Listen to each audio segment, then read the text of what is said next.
Kita kembali lanjutkan perbincangan. Pak Wahyu, kalau dari tadi Bu Titin sempat bercerita bahwa juga sudah melapor mengenai hal ini ke Propam. Nah, Pak Wahyu ada pandangan juga mengenai apa yang sudah dilakukan oleh pihak kuasa hukum ini? Saya kira kuasa hukum boleh-boleh saja maaf, Mas, mengontak ke sana sini. Tetapi ini kan kegaduhan saat ini yang rame, ini kan setelah dipicu film Final 7 Hari itu kan tujuannya mencari sebetulnya bagaimana peristiwa sebenarnya. Sekarang ini kan muncul bantahan-bantahan, ya, muncul sanggah-sanggahan, muncul fakta-fakta baru. Ini menurut saya terlepas dari sudah ada keputusan hakim memutuskan seumur hidup, ya, berarti kan ini keputusan yang sangat sangat berat kan, itu tuduhannya pembunuhan berencana.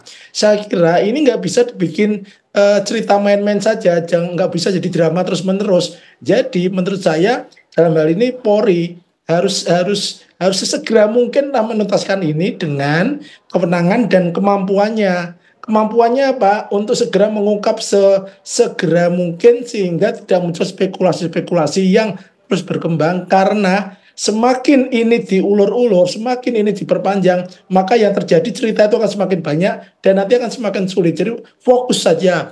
Kalau nggak ada DPO ya bilangnya nggak ada DPO. Mengapa dibikin alasan ada DPO tapi ternyata DPO-nya siapa nggak jelas. Kan kasihan Pak Lurahnya segera sampai bingung gitu.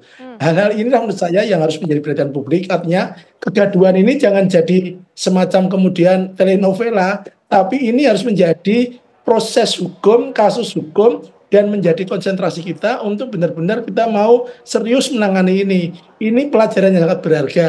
Kejadian 2016 yang dianggap sudah selesai menjadi muncul kembali. Jadi menurut saya ini bukan dibuka kembali. Ini persoalan yang belum selesai, yang belum tuntas, sekarang terbuka.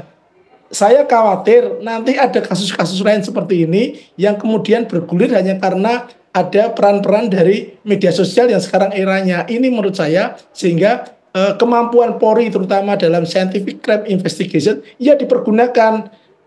Kalau perlu supervisi dari Mabes ya dipergunakan, didorong, maka jangan hanya statement tapi kan saya dengar hari ini akan turun atau kemarin akan turun. Ya kalau turun tindakannya apa harus jelas. Karena kalau tidak begitu, ini kan sudah ada kalau nggak salah 5 atau 6 Kapolres berganti, Kasat Reskrim berganti, TKP berubah-ubah.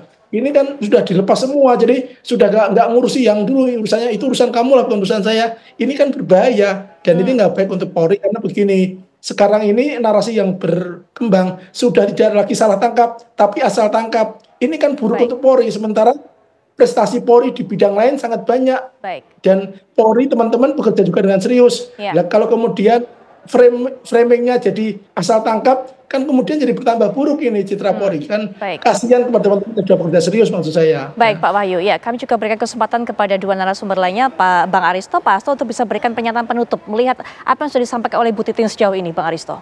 Iya, sebenarnya kan negara ini setelah reformasi itu kan menyediakan instrumen atau peraturan-peraturan dan juga lembaga-lembaga yang bisa ikut mengawal proses penegakan hukum itu ya.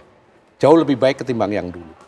Problemnya instrumen-instrumen dan lembaga-lembaga ini belum semuanya berjalan sesuai dengan semestinya.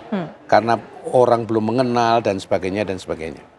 Nah sebenarnya penasihat hukum maupun keluarga itu sejak awal sudah bisa memanfaatkan peraturan-peraturan atau lembaga-lembaga ini. Tadi dikatakan oleh Bu Titin kan sudah mengadu ke sana kemari ya. Nah, kalaupun aduannya itu belum direspon ya mestinya di follow up lagi sehingga respon itu lebih bisa mengarah pada apa yang menjadi bahan aduan Bu Titin ini. Sebenarnya saya berharap begitu. Nah, LPSK sebagai lembaga baru yang melengkapi sistem peradilan pidana kita sebenarnya berharap agar polisi segera mungkin seperti kata Pak Wahyu tadi menuntaskan proses ini.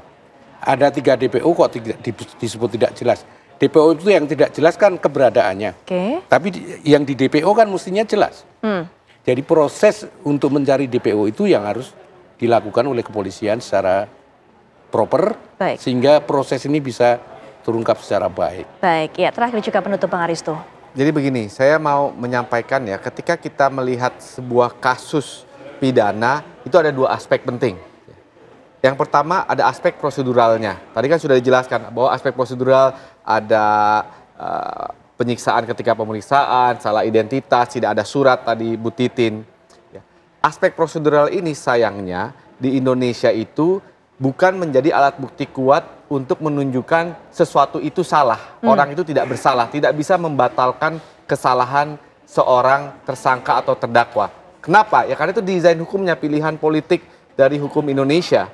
Jadi kesalahan prosedur itu tidak otomatis membatalkan penetapan tersangka, terdakwa atau kesalahan seseorang. Indikasi bahwa ada sesuatu yang tidak beres, iya. Tapi dalam hukum Indonesia itu tidak bisa membatalkan. Nah yang kedua, komponen yang kedua adalah komponen fakta. Jadi ini jangan dicampur adukan. Fakta itu adalah fakta-fakta hukum tentang apa yang terjadi, seperti visum dan lain-lain. Nah, jadi melihat persoalan pidana ini dalam dua aspek ini. Begitu juga dalam persoalan pidana ini harus dipisahkan. Persoalan prosedural dan persoalan substansi. Oke,